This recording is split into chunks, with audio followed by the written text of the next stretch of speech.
Terima kasih Anda masih menyaksikan Kompas Petang, Saudara. Kapolres Bima Kota AKBP Didik Putra Kuncoro ditahan di Divisi Propam Polri. Ia ditahan akibat terjerat kasus dugaan setoran dari bandar narkoba.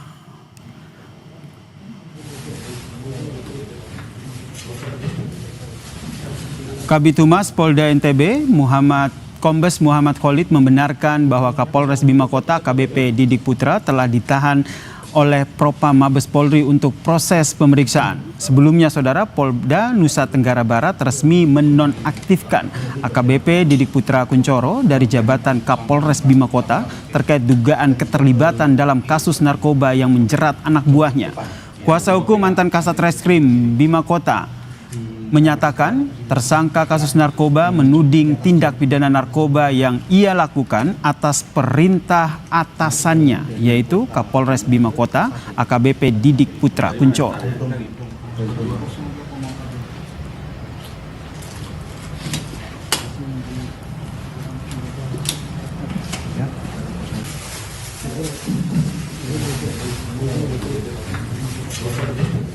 Kami menjalankan perintah atasan, yaitu Kapolres, dan Kapolres tersebut adalah yang bernama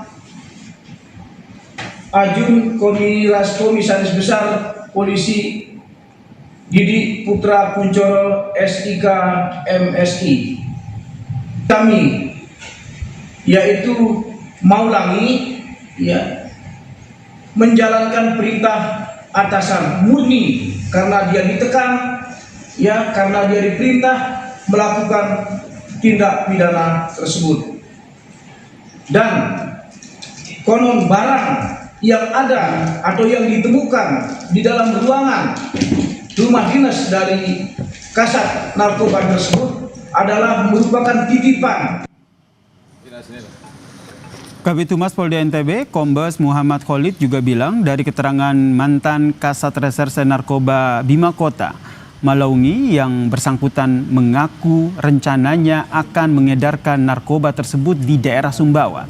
Mantan Kasat Reserse Narkoba Bima Kota pun diamankan di rumah dinasnya, Saudara. Mantan Kasat Narkoba Bima Kota, Maulangi, ditetapkan sebagai tersangka atas kepemilikan 486 gram narkotika jenis sabu dan dinyatakan positif menggunakan narkoba.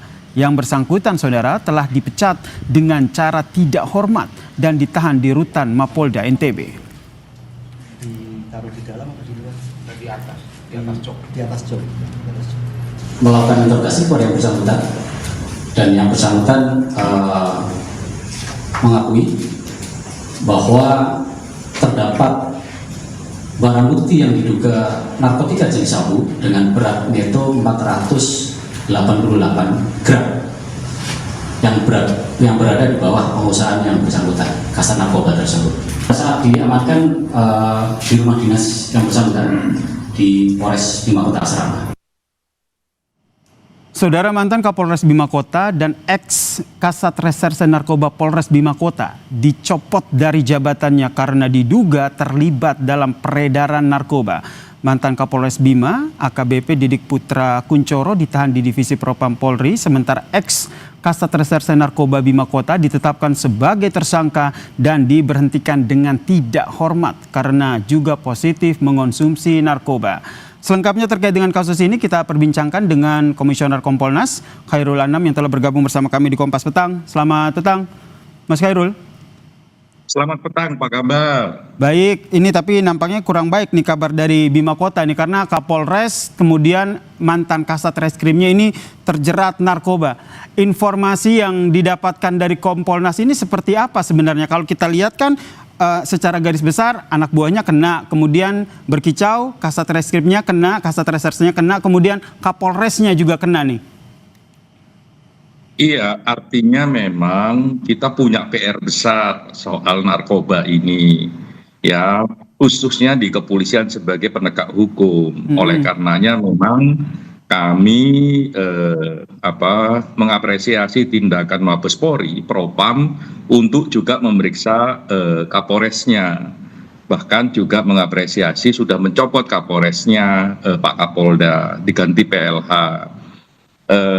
ini baik gitu ya, untuk juga menunjukkan bahwa ada tindakan tegas dan serius mengungkapkannya agar yang lain tidak mengulangi perbuatan yang sama atau membuat efek jera.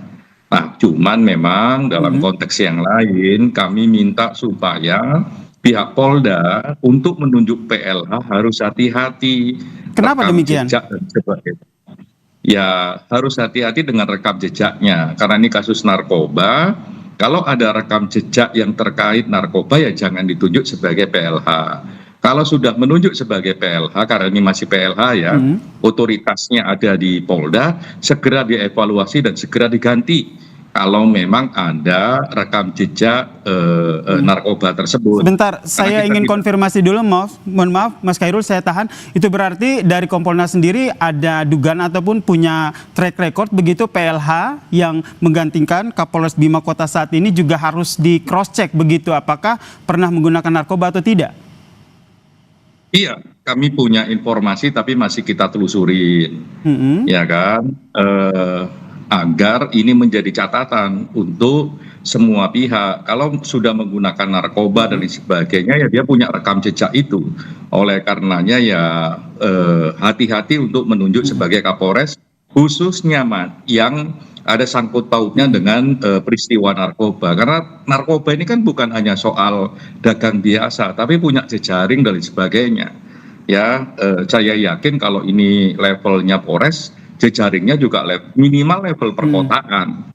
Lah kalau PLH-nya juga punya rekam jejak narkoba, ya jejaringnya nggak bisa dibongkar kejahatannya. Karena yang paling penting narkoba itu tidak hanya soal penindakan, tapi juga jejaringnya soal ini ya, menarik yang disampaikan oleh Mas Khairul. Ini kan kalau kita lihat Kapolresnya ini kan diduga terlibat narkoba. Nah, ini benar menerima uang karena ini proses pengedaran narkobanya atau memang juga ada positif mengonsumsi narkoba? Informasi dari Kompolnas seperti apa?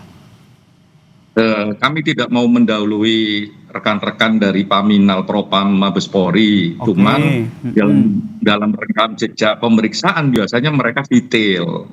Ya, mereka detail. Kalau memang ada informasi terkait penggunaan, menerima uang, atau bahkan terlibat dalam jejaringnya, pasti akan ditemukan oleh rekan-rekan Paminal. Oleh karenanya, barusan juga saya komunikasi dengan rekan-rekan Paminal, kami mendorong rekan-rekan Paminal untuk tegas, transparan dalam bekerja dan memberikan dukungan untuk mengambil tindakan tegas.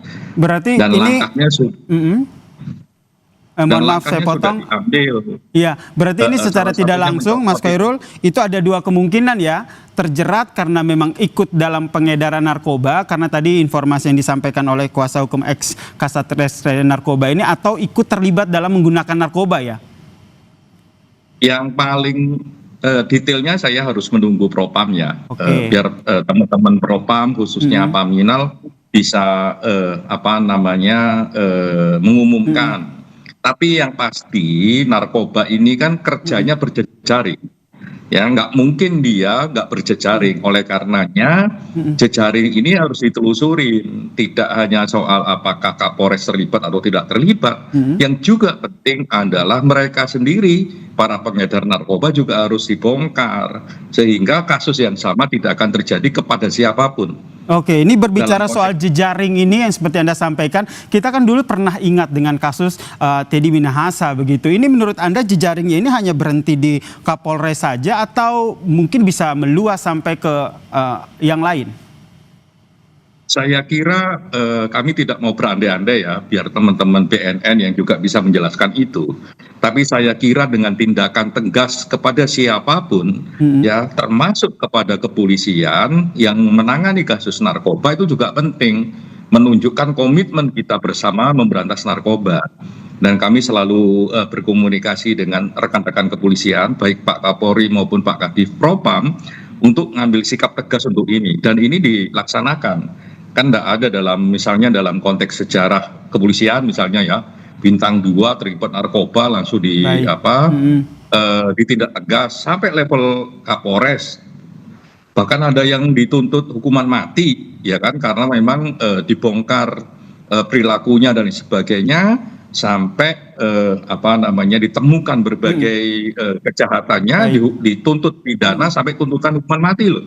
Oke. Dan itu komitmen yang bagus dan komitmen yang tegas dari rekan-rekan kepolisian. Baik, kita nantikan ya langkah apa yang akan diambil Polri terkait dengan kasus ini. Terima kasih Komisioner Kompolnas Khairul Anam telah berbagi informasinya di Kompas Petang. Salam sehat.